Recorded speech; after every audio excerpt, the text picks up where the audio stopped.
এটা ৰিহেব চেণ্টাৰত নিজৰ মাক দেউতাকে বা পৰিয়ালৰ লোকে কোনো ফূৰ্তিত আচলতে নিজৰ ল'ৰা ছোৱালীক নপঠিয়ায়। যেতিয়া সকলো উপায় নাইকিয়া হৈ যায় তেতিয়া লাষ্ট ৰিজৰ্ট থাকে এটা ৰিহেব চেণ্টাৰ।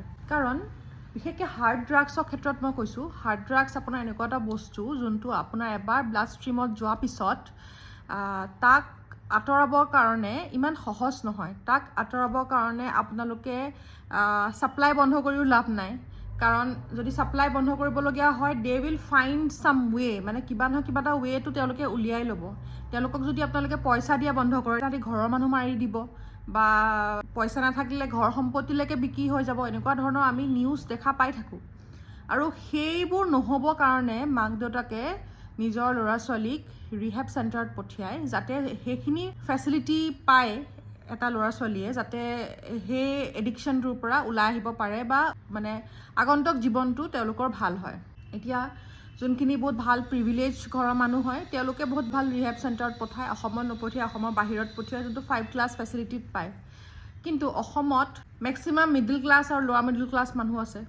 তো গতিকে তেওঁলোকৰ ল'ৰা ছোৱালীখিনিক তো আমাৰ অসমত যোনখিনি ধৰণৰ ৰিহেব চেণ্টাৰ খুলিছে তাতে থ'ব লাগিব, আৰু ক'ত থ'ব নহ'লে। আজি যোনটো ঘটনা ঘটিলে দুলীয়াজান নাওবৈচাত, আচলতে সেইটো কোনো ধৰণৰ মানে আপোনাৰ কি ক'ম, পানিছমেণ্ট হেৰেছমেণ্ট নহয়, ইটছ এ কোল্ড মাৰ্ডাৰ। এইটো মাৰ্ডাৰ হয়, এইটো কোনো ধৰণৰ বস্তুৱে জাষ্টিফাই কৰিব নোৱাৰে। আৰু it was an intentional act. ইট ৱাজ এনেকুৱা নহয় যে আজি কিবা এটা মানে কেতিয়াবা এনেকুৱা ধৰণৰ আমি ক্ৰাইম শুনো ন, যে মাৰ মাৰি দিলে মৰি থাকিলে, কিন্তু ইণ্টেনশ্যনটো মাৰিবলৈ নাছিলে, সেইটো লিগেল টাৰ্মছত কিবা এটা বুলি কয়।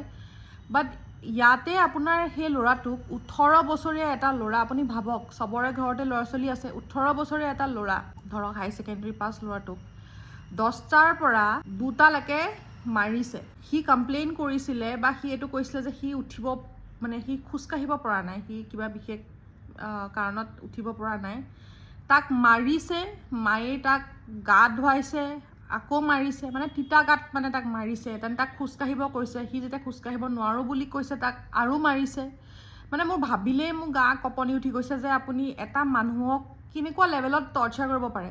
আচলতে যোনখিনি মানুহে ল'ৰাটোক মাৰিলে, যোনে সেই পাৰ্টিকুলাৰ ৰিহেব চেণ্টাৰটো অ'নাৰ বুলি কওঁ, আই থিংক তাহাঁতক ৰিহেব চেণ্টাৰত থ'ব লাগে।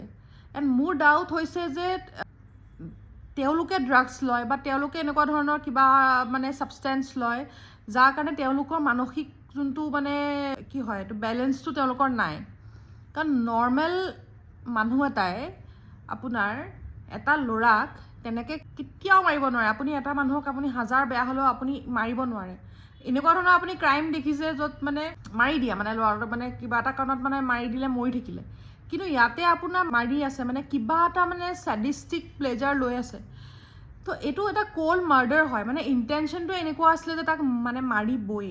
এইটো আচলতে নতুন কথা নহয়, এনেকুৱা ধৰণৰ ঘটনা ঘটি থাকে। But my only question is যে এইখিনি বস্তু মনিটৰ কোনে কৰে? এইবোৰ যোনবোৰ ৰিহেব চেণ্টাৰ অসমত চলি আছে এইবোৰ ছাৰ্ভিলেঞ্চ কোনে কৰে? মানে কিবা এটা অথৰিটি থাকিব নে এনেকুৱা যে আজি আপোনাৰ ট্ৰেড লাইচেঞ্চ এখন উলিয়াই পেলাই কাইলৈৰ পৰা ময়ো এটা ৰিহেব চেণ্টাৰ ষ্টাৰ্ট কৰি দিব পাৰিম? তেনেকুৱা ধৰণৰ যদি ঘটনা ঘটি আছে তো এইটো এটা মেটাৰ অফ কনচাৰ্ণ হয় প্ৰথম কথা।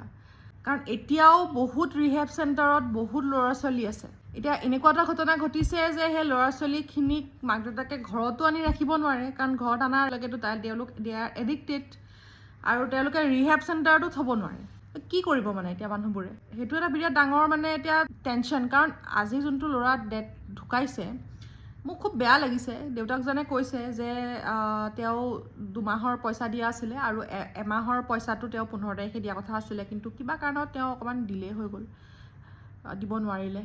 আপুনি ভাবক সেই দেউতাকজনৰ গোটেই জীৱন এইটো গিল থাকিব নহয় যে মই যদি পইচাটো দিলোহেঁতেন তেতিয়াহ'লে হয়তো ল'ৰাটো বাচিলেহেঁতেন। চ' এইটো মানে স্পীচলেছ আচলতে। মানে মই এইটো ভিডিঅ' কিয় বনাইছোঁ মই নাজানো।